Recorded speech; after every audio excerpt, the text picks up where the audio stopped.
አለበሉ ሁለመናውን ነዘር እያደረገው። ማን ነው ስዩም ማለት? አለ ብቻውን እየተነጋገረ። ጉዳዩ ከአስቻለው ጋር የተያያዘ መልእክት ካለው ብሎም ጓጓ። ቀስ እያለ ሲያስበው ግምቱ ይበልጥ ጠነከረ። ጭራሽ ስልክ ለመደወል ቸኮለ። ያች ወረቀት ከእጁ ሾልካ የምትጠፋበት መስሎት በመዳፉ ውስጥ ጭብጥ አደረጋትና በችኮላ የአልቤርጎን በር ዘግቶ ወደ ውጭ በረረ። ከኒያላ ሆቴል አጥር ግቢ ወጥቶ መንገዱ ላይ እንደደረሰ በመንገድ ላይ በቡድን ሆነው እየሄዱ የነበሩ ሰዎችን በጅምላ ጠየቃቸው። ስልክ በቅርቤ ታገኛለህ ወንድሞቼ?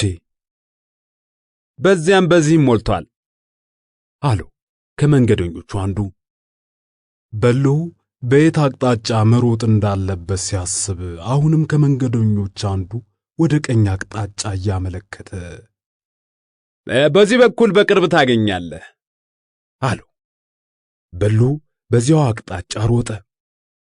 አንዱ ለሱቆች ውስጥ ሲጠይቅ አንዱ ጋር ስልክ አያስደውሉም፣ ሌላኛው ደግሞ ለጊዜው ስልኩ ተበላሽቶ ኑሮ አይሰራም አለችው ሱቅ ጠባቂዋ። በጠየቀበት በአምስተኛው ሱቅ ውስጥ አገኘና ደወለ። ሄሎ አለችው አንዲት ሴት። አቶ ስዩምን ፈልጌ ነበር የኔም ቤት። ይጠብቁ ብላው ሴትየዋ የስልኩን እጀታ በሆነ ነገር ላይ ስታስቀምጥና በርቀት አጠራር ስልክ ይፈልጋል ስዩም ስትል በስልኩ ውስጥ ተሰማው። በሉ ከስዩም ድምጽ በፊት ወደ ስልኩ እየቀረበ ስለመሆኑ ለማወቅ ኮቴውንም በጥንቃቄ ያዳምጥ ጀመር። በርግጥም ተሰማው። ሃሎ አለ ወንድ ሰው።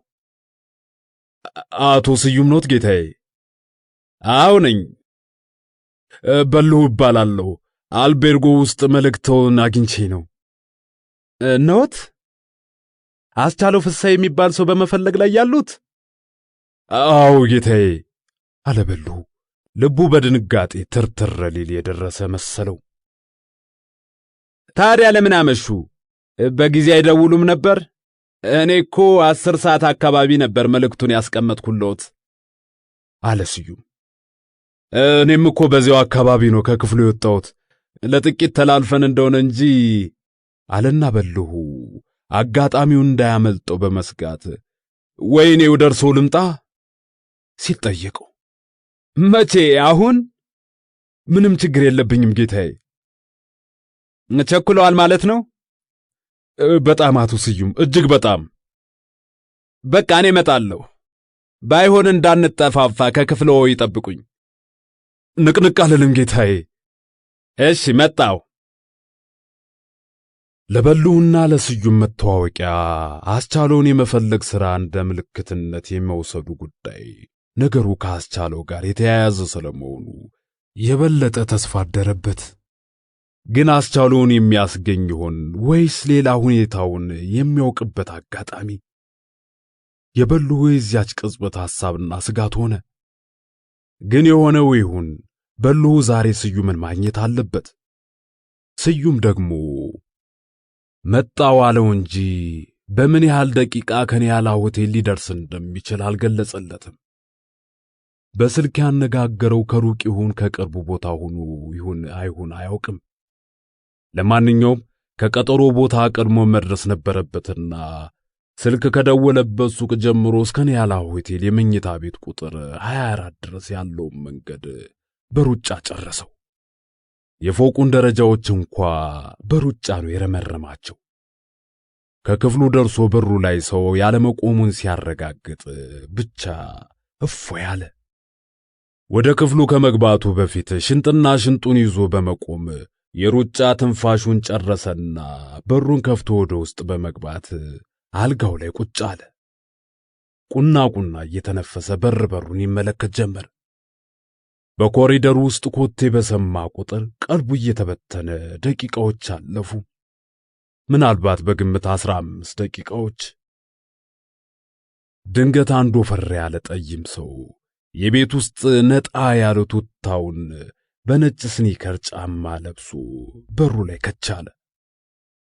በሩ አካባቢ ቆም ብሎ ፈገግ እያለ ወደ ውስጥ በልሁን አይት ሲያደርገው አቤት አለ በልሁ ካልጋው ላይ ብድግ በማለት። አቶ በልሁ ነኝ። አቶ ስዩም ኖት? አዎ። ተጨባበጡ። በእድሜ ተመሳሳይ ናቸውና አንቱ መባባሉን ትተው ታዲያስ ደህና ነህ ተባብለው ትከሻ ለትከሻ ተሳሳሙ። ወደ ቡና ቤት እንውረድ ይሆን የኔ ወንድም ሲል በልሁ ስዩምን ጠየቀ። እዚያም እዚህም ቢሆን ይቻላል አለ ስዩም። በልሁ ብዙ ጉዳይ አለውና እያዝናና ብዙ ሊያነጋግረው ፈልጉ የለም ወደ ቡና ቤት ሄደን ሻይ ቡና ብንል ይሻላል እያለ በሩን ቆላለፈና ተከታትለው ወደ ቡና ቤት በመሄድ አንዲት ባዶ ጠረጴዛ አግኝቶ በመቀመጥ ቢራዘዙ የአስቻለው ወንድም ነህ ሲል ስዩም ቀድሞ ጠየቀው። አዎ፣ ግን እንዴት አገኘኸኝ አቶ ስዩም ሲል በልሁ ቀጥሎ ጠየቀው። በአጋጣሚ ነው። አቶ ካሳይ ገብሩ የሚባሉ ሰው አነጋግረዋል። እኔና እሳቸው ደግሞ በቅርብ እንተዋወቃለን። ትናንትና አብረን ቁጭ ብለን ሳለን በሆነ አጋጣሚ ወሬ ተነሳና አንተ አስቻለው የሚባል ሰው በፍለጋ ላይ እንዳለ ጠቀሱ። እኔ ደግሞ አስቻለውን አውቀው ነበርና እነርሱ አስቻለው ፍስሐ ብዬ ስጠይቃቸው ታውቀዋለህ እንዴ ሲሉ ጠየቁኝና እንደማውቀው ስነግራቸው ከተቀመጡበት ተነስተው ሳሙኝ። ከዚያም ያንተን አድራሻ ሰጡኝና አንተንና አስቻለው እንዳገናኛችሁ ከባድ አደራ ጣሉብኝ አለው ስዩም በማከታተል። በልሁ ብሎ በረጅሙ ተነፈሰ። ካሳይ ገብሩን በሌለበት ከልቡ አመሰገነው። ወዲያው አስቻለውን ታውቀው ኑሯል አለው በልሁ ለዳርዳርታው። አዎ፣ በአንድ ኤንጆ ውስጥ የሥራ ባልደረቤ ነበር። አሁንስ? የነበርንበት ኤንጆ ፈርሶ እኔ በሌላ ኤንጆ ውስጥ ተቀጥሬያለሁ። አስቻለው ግን ለጊዜው ሥራ አልያዘም። ሥራ አጣ? አጥቶ አይደለም፣ ግን ትንሽ እያመመው ስለሆነ ጤና አጥቶ ነው ብሎ ስዩም ሊቀጥል ሲል ድንገት አንድ ሰው ከኋላው መጣና ትከሻውን መታ አድርጎ ደሞ ቱታ ለብሰ መጠጣት ጀመርክ እያለ ከፊቱ ዙሮ ጨበጠው። ያው ሰውዬ በልሁን እየጨበጠ ሳለ ስዩም ተዋወቆ የአገር ወዳድ ወንድም ነው አለው። ክፍሌ በልሁ ተባብለው ተዋወቁ። ክፍሌ እነ በልሁ በነበሩበት ጠረጴዛ ላይ ቁጭ እያለና በተለይ ስዩምን እየተመለከተ ግን እሱ ልጅ እንዴት ሆነ ባክህ? ሰሞኑን ጠይቄው አላውቅም። ሻል አላለው ይሆን ሲል ጠየቁ። ምንም አይለው አለና ስዩም በልሁና የታደረገው። በልሁ ሁለት አዳዲስ ነገሮች በሐሳቡ ገቡ። በአንድ በኩል ያስቻለው መታመም፣ በሌላ በኩል ደግሞ አስቻለው አገር ወዳድ ተብሎ የመጠራቱ ነገር። በእርግጥ የስሙ ነገር አሳሳቢ አልነበረም። አስቻለው የዘመቻ ግዳጁን ካጠናቀቀ በኋላ ወደ ሀገሩ የመመለስ ፍላጎት ስላልነበረውና ለምን እንደሆነ ጓደኞቹ በጠየቁት ጊዜ የሆዱን በሆዱ እያደረገ ለምን እሄዳለሁ እዚሁ ሁኜ ሀገሬን ባገለግል አይሻልም በማለት ስለሚመልስላቸው ጓደኞቹም ከዚሁ በመነሳት ያወጡለት የቀልድና የምጸት ቅጽል ስም ነው። ለጊዜው ግን ሁኔታው የበልሁን ልብ ዱዓ ማድረጉ አልቀረም፣ አሳሰበው። ግን ያመዋል ሲል በልሁ ጠየቀ። የስሙን ጉዳይ ለጊዜው ማንሳት አልፈለገም። አዎ አልፎ አልፎ ቢሻለውም ብዙ ጊዜ ግን ያመዋል አለና ስዩም ጠርሙሱን አንስቶ ቢራውን ተጎነጨ። እኔ ግን የሱ ልጅ ህመም አካላዊ ብቻ አይመስለኝም፣ የመንፈስ ችግርም ያለበት ይመስላል ካለ በኋላ ክፍሌ በተለይ ወደ በልሁ ዞር ብሎ ግን እንዴት ነው የኔ ወንድም? አስቻለው ከሀገሩ ወዲህ ወደ አስመራ ሲመጣ በመልካም ማህበራዊ ሁኔታ ውስጥ አልነበረም ሲል ጠየቀው። በልሁ ከምንም በፊትም ባቀደመው የክፍሌ ግምት ትክክል መሆኑን እሱ ይበልጥ ያውቀዋልና ሁሉንም ያስቻለውን ሁኔታዎች በማስታወስ አዎ የኔ ወንድም በአስቻለው ሆድ ውስጥ ብዙ ጣጣ አለ አለና በዓይኑ ላይ የተንጠለጠለውን እንባ በመዳፉ ሙሉ ጥርግ አደረገው። ስዩምና ክፍሌ የበልሁን አኳኋን ሲያዩ ልባቸው ደንገጥ ደንገጥ አለ። ትኩር ትኩር እያሉ ተመለከቱት። ስዩም ቀደም ማለና በልሁን ለማጽናናት ያክል አይዞህ ያሰጋ መታመሙ ከሆነ ይህን ያህል በጠና የተያዘ እንዳይመስልህ አለና አሁንም የበለጠ ለማበረታታት ያህል ነገ ልታገኘውና ልታየው አይደል አሉ። መገኘቱ ጥሩ አለ በልሁ በሆዱ። ወዲያው ደግሞ ብቻ በአጠቃላይ የአስመራ ሰዎች እግዚአብሔር ይስጣችሁ፣ ለፍቼ ደክሜ በከንቱ እንዳልቀር ተባብራችሁኛል አለና ጣዕሙ ምንም ባይለውም የቢራ ጠርሙሱን አንስቶ ተጎነጨ። በመሃል ክፍሌ ከተቀመጠበት ብድግ አለና ስዩም እስቲ ለአንድ ጉዳይ ፈልጌ ያለሁ አንድ ያናግረኝና ትመለሳለህ አለው። ኧረ እኔም ልሄድ ነው፣ ጠብቀኝ፣ ይችን ልጨልጥና አብረን እንወጣለን ካለ በኋላ ስዩም ወደ በልሁ ዞር ብሎ በቃ የኔ ወንድም ነገ በፈለግከው ሰዓት አስቻለው ቤት ወስጄ አገናኛችኋለሁ አለው። ከቻልክማ በጠዋት ነው አቶ ስዩም አለው በልሁ። ችግር የለም በጠዋት ተነስተ ጠብቀኝ፣ እዚሁ ድረስ መጥቼ ይዤ እሄዳለሁ አለና ስዩም የያዛትን የጠርሙስ ቢራ በአንድ ተንፋሽ ጨልጦ ተነሳ። ተመሰጋግነው ተለያዩ። በልሁ አስቻለውን በማግስቱ እንደሚያገኘው እርግጠኛ ሆነ። ግን ደግሞ በምን ሁኔታ እንደሚያገኘውና እሺ ብሎ ወደ ዲላ የመሄድ ያለመሄዱ ጉዳይ እንደ አዲስ ያስጨንቀው ጀመር። የህመሙም ሁኔታ በእጅጉ አሳሰበው። ለስሙ አንሶላና ብርድ ልብስ ለብሶ አልጋ ላይ ተኛ። ይሁን እንጂ ቀልቡ ሊያርፍ አልቻለም። መኝታ እንዳልተመቸው ሁሉ ቶሎ ቶሎ ይገላበጣል።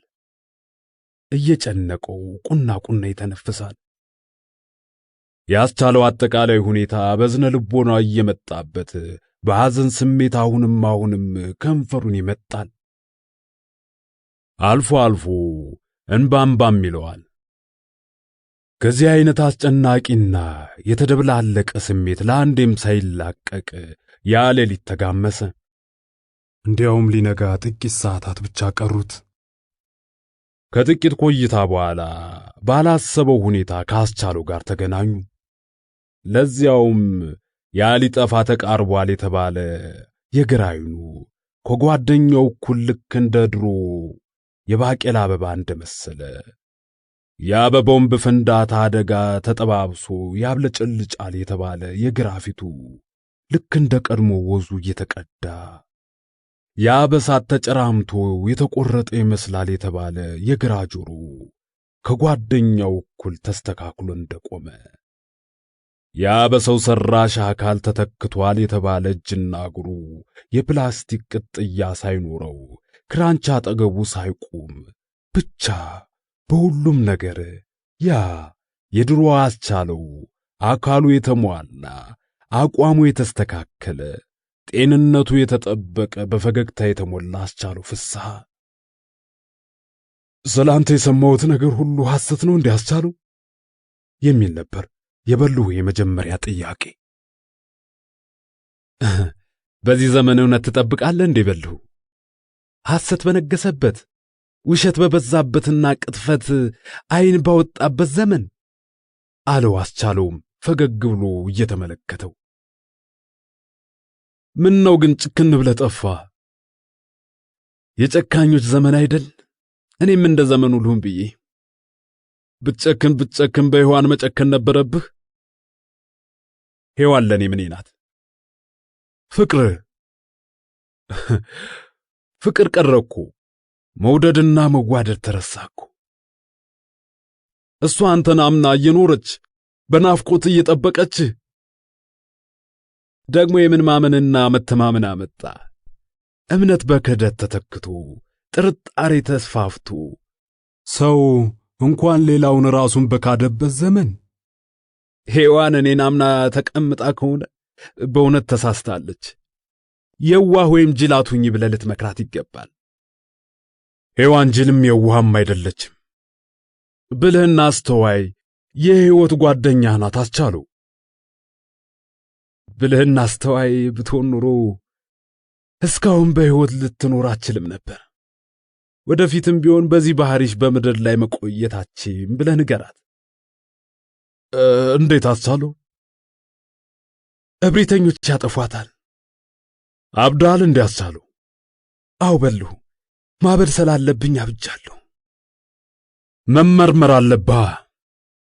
መመርመር ካለባቸው ያላበዱ ሰዎች ናቸው። በሚያሳበድ ዘመን ካላበዱ ቀድሞም ቢሆን ጤነኛ ሆነው አልተፈጠሩምና። ነገሩ ሁሉ ግራ ሆነብኝ አስቻለው። ሁሉም ነገር ግራ ሆኗል በልሁ። ሁሉም ነገር ተጣሟል። ሁሉም ነገር ከመሰረቱ ተናግቷል። በልሁ ያስቻለው ሁኔታና አነጋገር ግራ አጋብቶት ጸጥ ረጭ ብሎ በግርምት ዓይን እየተመለከተው ሳለ ድንገት የአልቤርጎ በር ተንኳኳ። በልሁ ድንግጥ ብሎ ከእንቅልፉ ብንን ሲል ሁሉም ነገር ቅዠቱን አገኘው። አስቻለውም በቅጽበት ከፊቱ ተሰወረ። ራሱም ያለበት ቦታ ጠፋበት። ከድንጋጤ ወጥቶ ወደ ቀልቡ መለስ ሲል ከወገቡ ቀና ብሎ በስመ አብ ወወልድ ወመንፈስ ቅዱስ ብሎ በማማተብ ወደፊት እግሩ ላይ ድፍት አለ። በሩ ግን አሁንም ተንኳኳ። አቤት፣ ማን ነው? እያለ በሉ በፈጣን እንቅስቃሴ አንሶላና ብርድ ልብሱን ከላዩ ላይ ያሽቀነጥረው ጀመር። ረፍዷል እኮ አልተነሳህም እንዴ? አለ ስዩም ከውጭ ነው። ተነስቻለሁ አለ በሉ የመንተፍረቱን። ወዲያው ቢጃማውን እንደለበሰ ከአልጋ ላይ ወረደና በሩን ከፈተው። እንቅልፍ ላይ ነበርክ መሰለኝ። በሉ አይኖቹን በጣቶቹ እየጠራረገ ይገርማል፣ ያለ እንቅልፍ አድሬ ሊነጋጋ ሲል ወስዶ ይኖሯል። እስከምለባበስ ግባና ወንበሩ ላይ አረፍ በል ሲል ስዩምን ጋበዘው። እታች ቡና ቤት ውስጥ ሻይ እየጠጣው ጠብቃለሁ። ተረጋግተህ ለባብስና ና። በዚሁ ተስማምተው ስዩም ከፎቁ ላይ ወደ ታች ወደ ቡና ቤቱ ወረደ። በሉ ግን ከመደንገጡና ከመቸኮሉ የተነሳ ያለባበስ ቅደም ተከተሉ ሁሉ ጠፋበት። ሳይጸዳዳና ሳይተጣብጠብ ልብሱን ለባበሰ። ሲያስታውስ የሚቀሩት ነገሮች አሉ። እንደገና ወደ መጸዳጃ፣ ከዚያም ወደ ጸጉር ማበጠር። ግን ሁሉም ነገር በችኮላና በጥድፊያ ነው። ሁሉንም ነገር እንደምንም ጨራርሶ ወደ ሆቴሉ ተንደርድሮ ሲወርድ ስዩም ያዘዘውን ሻይ ጠጥቶ ጨርሷል። በሉም እንዲጠጣ ጋበዘው። በሉ ግን ይሻላለም። ይልቁንም የስዩምን የሻይ ሂሳብ ለመክፈል ተሽቀዳደመና ከፈለ። ከቡና ቤቱ ወጡና በስተግራ በኩል ወደ አባሻውል በሚወስደው ሰፊ የአስፋልት መንገድ ላይ ወደ አስቻለው ቤት ጉዞ ተጀመረ። ከጠዋቱ 2 ሰዓት ተኩል አካባቢ ሆኗል። በሉ ከስዩም ጋር አብሮ እየተራመደ ሳለ እግሮቹ በፍርሃት ይንቀጠቀጣሉ። ከንፈሮቹ እየደረቁ ደጋግሞ በምላሱ ያረሳቸዋል። ጭራሽ ከስዩም እኩል ከጎኑ ሆኖ ለመራመድ እየፈራ ወደ ኋላ ቀረት ይላል። ብዙ ከተጓዙ በኋላ አባሻውል ከመድረሳቸው በፊት ወደ ግራ በሚወስደው ኮረኮንች መንገድ ላይ ቁልቁል ወረዱ።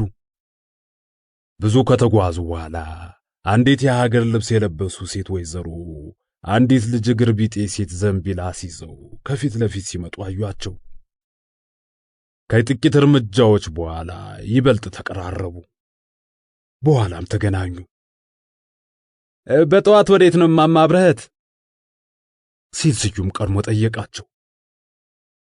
ለገበያ ወደ አባሻውል አሉት ወይዘሮ አብረት በእጃቸው ስዩምን ሰላም እያሉ በዓይናቸው ደግሞ በሉን እየተመለከቱ የት እንደሚያውቁት የሚያሰላስሉ ይመስላሉ። ተዋወቁት፣ የአገር ወዳድ ወንድም ነው አላቸው ስዩም ፈገግ ብሎ ሁለቱንም ተራ በተራ እየተመለከታቸው። አገር ወዳድ የኛ አሉ ወይዘሮ አብረህት አሁንም በሉን ትኩር ብለው እያዩት። አዎ፣ ከአሁን ቀደም አላየሁህም እንዴ እኔ ልጅ ሲሉ ጠየቁት በሉን። አይተውኛል፣ ከጥቂት ቀናት በፊት ከቤቱ ጠላ ጠጥቻለሁ እኮ። የሚስዮኖችን ሐኪም ቤት የጠየከኝ? አዎ። ዋይ የአገር ወዳድ ወንድም ኖርሃል እንዴ? አዎ፣ እሱም በመፈለግ ላይ ነበርኩ። ታዲያ ገልጻ አትነግረኝም ኖሯል እንዴ ልጄ? ቤቱን እኮ አሳይህ ነበር። ከኔም ጋር ብዙም አንራራቅ፣ ያው የጎረቤት ያህል ነን። አላወኩም አይኔ እናት። ወይዘሮ አብረህት ወደ ስዩም ፊታቸውን መለስ አድርገው ግን አገር ወዳድ ከኔ ቤት ልም ብሎ መጥፋቱ ምን ሆኖ ይሆን ስዩሜ? ለወትሮ እንኳ እኔ ጋር ብቅ ሳይል አይውል አያድርም ነበር። ወይስ ያ ያመኛል የሚለው ነገር እየጠናበት ሄደ? ይሄው አይኑን ካየሁት 3 ወይም 4 ወር ሊሞላኝ ነው አሉት። እያመመው ነው እማማ አብረህት። በቃ ደከመው መሰለኝ አለ ስዩም በዓይኑ ሰረቃይ ንግግሩን በባሰልህና ስሜት ቀጠለ። ያ ከሆነ የባሰ ችግር ሊያስከትል ይችላል አቶ በሉ። አየህ፣ አንድ ጦርነት ወደ ሌላ ጦርነት እየተሸጋገረ የሕዝብ ስቃይና መከራ በተራዘመ ቁጥር ሕዝብም ከሕዝብ እየተለየና እየተከፋፈለ ይሄዳል። በዘር፣ በሃይማኖት፣ በቋንቋ፣ በጎሳ ወዘተ። ምናልባት ገዢዎች በስልጣን ላይ የመቆያ ዘዴ ሆናቸው ዘንድ ይህን የሕዝብ የመከፋፈል አዝማሚያ ለራሳቸው ሲሉ ያበረታቱትም ይሆናል። በሕዝብ መካከል ጠብና ጥላቻ፣ ጥርጣሬና ፍርሃት በማስፈን እነሱ ከሌሉ አደጋ ሊፈጠር እንደሚችል አስመስለው ለማውራት ይችሉ ዘንድ የከፋው ውጥረትን ሊፈጥሩ ይችላሉ። ያም ሆኖ የተወጠረ ነገር ውሎ አድሮ መበጠሱ አይቀርምና የከፋ አደጋ የሚፈጠረውም ያኔ ነው። ይታይ አቶ በሉ፣ 2 የፖለቲካ ቡድኖች ተፋልመው አንዱ ሌላውን አሸንፎ ስልጣን ቢይዝ ቢያንስ አንጻራዊ ሰላምና መረጋጋት ሊሰፍን ይችላል። ነገር ግን በዘር፣ በሃይማኖት፣ በጎሳና በቋንቋ ተከፋፍሎ የተፋጠጠ ሕዝብ ባለበት አገር ውስጥ ድንገት አንድ ቀን የሽብር ፊሽካ የተነፋች እንደሆነ ማን ነው ያንን እሳት የሚያጠፈው? ማን ነው ያን የመከራ ሌሊት የሚያነቀው? ማን ነው ያን ጨለማ የሚገፈው? ካለ በኋላ ካሳዬ ፊቱን ላብላብ እያለው የአፍንጫው ቀዳዳዎች ሳብገተር እያሉና አይኑንም ፍጥጥ አድርጎ በሉን እየተመለከተ በእኔ እምነት ፈንድቶ የማያልቅ የበቀል ቦምብ፣ መግሎ የማይጠግግ የሀገር ቁስል፣ ወርዶ የማይቆም የሕዝብ እንባ ያስከትላል ብዬ እፈራለሁ። ኢትዮጵያውያን እርስ በርሳችን እየተረጋገምን በራሳችን ላይ የምናመጣው ምጽአት አለና አይኖቹን በበልሁ ላይ ተከላቸው። በልሁ ተገኔ በሕይወቱ ለመጀመሪያ ጊዜ ፈራ። በተፈጥሮ ጀግና ነበር። በግሉ እንኳን አንድ ሰው 10 ሆነው ቢከቡት ጭራሽ የማይደነግጥ ልበ ሙሉ፣ ቢሰነዝር ከመሬት የሚደባልቅ፣ ቢሰነዘርበት በአስተማማኝ የሚመክት። ዛሬ ግን ጉዳዩ የሀገርና ሕዝብ ሆነበትና ልቡ ራደ። መላ ሰውነቱን የቀውስና የሽብር ሹክሹክታ ተሰራጨበት። ብቻ በረጅሙ ተነፈሰና በወቅቱም ያችን መጀመሪያ አስመራ ከተማ የገባለት ያነጋግራትን የቡና ቤት አስተናጋጅ ስሜት አስታውሶ እንዲያውም እኮ ያ ጊዜ ደረሰ መሰለኝ አቶ ካሳይ አለው፣ አይኖቹን ፍዝዝ አድርጎ ካሳይን እየተመለከተ። በጣም ተቃርቧል፣ በመገስገስ ላይ ነው። ይቆም ዘንድ መላ ካልተበጀለት በቀር በአጠቃላይ እኛ ዜጎቿ በተለይ ገዢዎች ወድና ስልጣናቸውን ወደ ጎን ትተው ፈጥነው ወደ ሕሊናቸው ካልተመለሱ በቀር አደጋው የከፋና አሰቃቂ ነው። ያ አደጋ ከተከሰተ ደግሞ የኔ ስጋት ምን እንደሆነ ታውቃለህ? አለና በልሁን አከታትሎ ተመለከተው። አለ በልሁ ካሳዬ ቀጥሎ ለሚናገረው ነገር በጣም እየጓጓ። ወደፊት የዚች ሀገር ታሪክ ሲጻፍ ኢትዮጵያ የምትባል አንድ ሀገር ነበረች ተብሎ እንዳይጀመር። ከዚህ በኋላ በልሁና ካሳዬ አንዱ የሌላውን ውስጣዊ ስሜት የበለጠ ለመረዳት በመናበብ ላይ ያሉ በሚመስል ሁኔታ እርስ በርስ በመታየት ላይ ሳሉ ድንገት ስልክ ጮኸ። ካሳዬ ስልኩን አነሳና በጆሮ ላይ ለትሞ ሃሎ አቶ ኃይላብ፣ ከምን ደረስክ? ተገኘ? አመሰግናለሁ የኔ ወንድም አለና ስልኩን ዘግቶ ወደ በልሁ እየተመለከተ በእርግጥም የወንድምህን አድራሻ በትክክል ደርሰህበት ኑሯል አለው። አዎ አቶ ካሳዬ፣ እኔም አልተጠራጠርኩ ነበር አለና በልሁ ስለ መፍትሄው ምክር የፈለገ በሚመስል አይነት። ታዲያ እንግዲህ ምን ባደርግ የሚሻል ይመስልዎታል? ሲል ካሳዬን ጠይቀው። በእኔ በኩል አንድ ነገር ላደርግልህ የምችል ይመስለኛል። ምን ይሆን አቶ ካሳዬ? አለ በልሁ ቀልቡ ጓጓ እያለ። እነዚህ ሚስዮን የሚባሉ ነገሮች እኛ መንግስታዊ ያልሆኑ የበጎ አድራጎት ድርጅቶች ወይም በተለምዶ ኤንጂኦ የምንላቸው ናቸው። 11 ያህል ድርጅቶች አሁን በአስመራ ከተማ ውስጥ በመንቀሳቀስ ላይ ይገኛል። ብዙ ጊዜ በአንድ ኤንጂኦ ያገለገለ ሰራተኛ ያ ድርጅት ሲፈርስ ወይም ሲዘጋ አሊያም በሌላ ሁኔታ ሥራ ሲያቆም ሰራተኛው ያለውን የሥራ ልምድ በመጠቀም ወደ ሌላው ሂዶ የመቀጠር ልምድ አለ። ያንተም ወንድም ከነዚያ ከተባረሩት ሚስዮናዊ ድርጅት ውስጥ እንደወጣ ምናልባት በሌላ ድርጅት ውስጥ ተቀጥሮ ከሆነ ልክ ዛሬ አቶ ኃይላብ እንዳደረገው ሁሉ እኔም ከሱ ጋር በመተባበር የሌሎችን ድርጅቶች ሪፖርቶች በመመርመር የወንድምህን ስም ከተገኘ ውጤቱን በአንድና በሁለት ቀን ውስጥ ልገልጽልህ እችላለሁ አሉ። አመሰግናለሁ አቶ ካሳዬ አለ በልሁ በአክብሮትና በትህትና እጅ እየነሳ። የት ነው ያረፍከው? ሲል ጠየቀው ካሳዬ። ኒያላ ሆቴል 24 ቁጥር።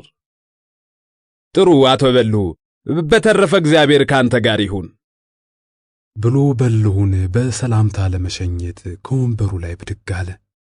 በልሁም ብድግ አለና ለሁለተኛ ጊዜ የከበረ ምስጋናውን አቅርቦ ተጨባብጦ ተሰነባበቱ።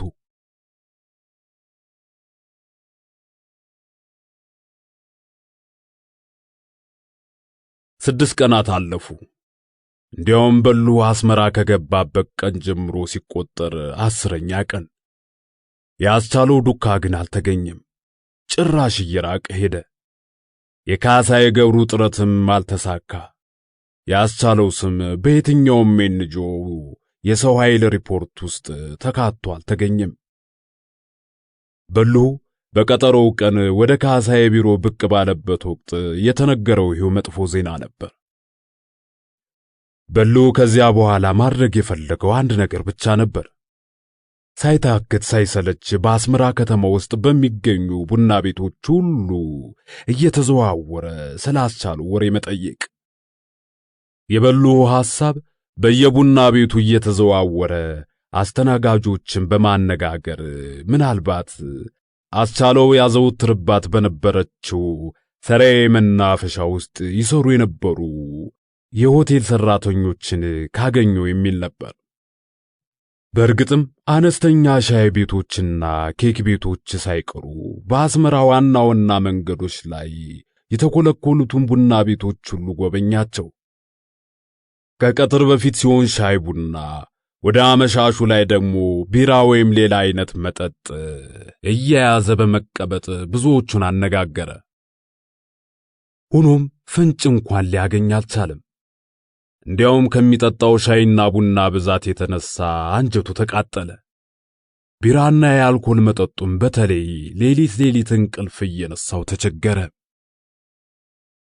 በዚህ ሁኔታ ላይ ሰንብቶ ልፋቱ ሁሉ መና ሲቀርበት ሌላ ሙከራ ሊያደርግ አሰበ። በቀጥታ ወደ ዲላ ስልክ መደወልና ታፈሱን ማግኘት፣ በሷ በኩል የ50 አለቃ መኮንን ዳርጌን ለማግኘት መሞከር።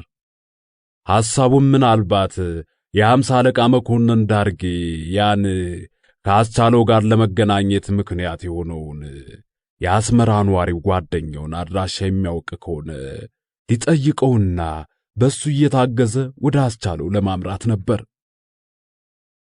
በሉ ይህን ያሰበው አስመራ በገባ በ11ኛው ቀን በዕለተ እሑድ ላይ ሆኖ ነው።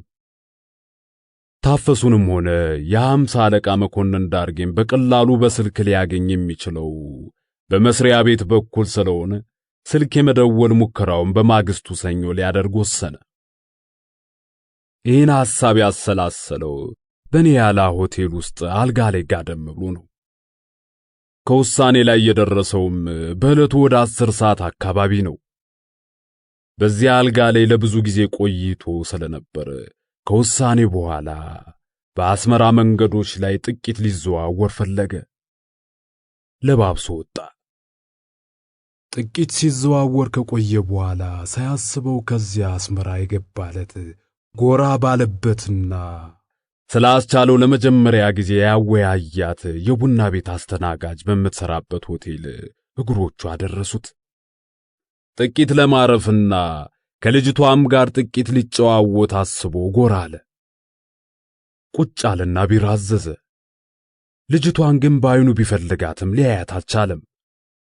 ወይ የጠዋት ተረኛ ሁና አሊያም በሌላ ምክንያት በዕለቱ በሆቴሉ ውስጥ የለችም። እሱ ግን ብቻውን ቁጭ ብሎ ሲጠጣ መሸ። ከምሽቱ 2 ሰዓት አካባቢ ሂሳቡን ከፈለና ወደ ማረፊያው ኒያላ ሆቴል አመራ። ልክ እንደደረሰ የአልቤርጎ ወንበር ከፍቶ ወደ አልጋው ሊራመድ ሲል አንዲት ለሁለት የታጠፈች ወረቀት ወለሉ ላይ ታየችው። በበሩ ስር ወደ ውስጥ የተወረወረች ትመስላለች። ልቡ ደንገጣልና ትኩር ብሎ ተመለከታት።